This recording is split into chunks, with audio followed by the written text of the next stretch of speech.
The Mastermind group helps me to be a better leader because not only am I getting something from it in our regular discussions around things that are working well in our schools or things that we need support with, but I'm contributing to supporting other head teachers in that respect.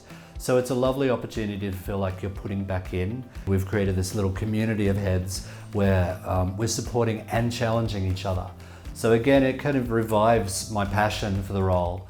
It gives you another element to your working week where you're able to help solve problems and have people help solve yours. As we are part of the Heads Up Mastermind group, we get to meet with like-minded head teachers that are cherry-picked to a degree that Sonia knows are going to fit into the group we work with. It provides an insight into what's going on in schools, really great schools around the country. It gives you an invitation to come and see the best practice that there is available, the most innovative practice. By being part of the Mastermind group, we get the opportunity to think about things that are just a given sometimes. So for example, we did some work around performance management and appraisal, and we had always done performance management and appraisal the way we'd always done it because that's how we'd been taught to do it, that's what we did. And now we could do it completely differently.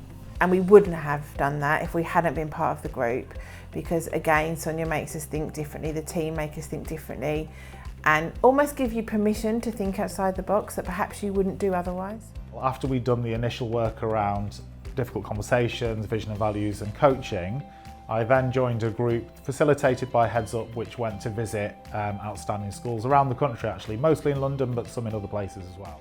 One idea that I really liked that they were doing was how they monitored what was going on in terms of children's outcomes in the books.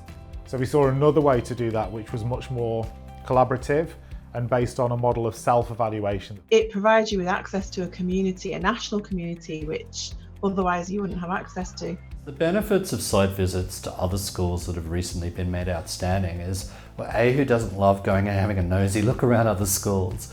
B, it gives you very clear examples, both in terms of the environment and the way the school's laid out, but also those cultural elements that you get to see in action rather than just reading from a website what their vision and values are.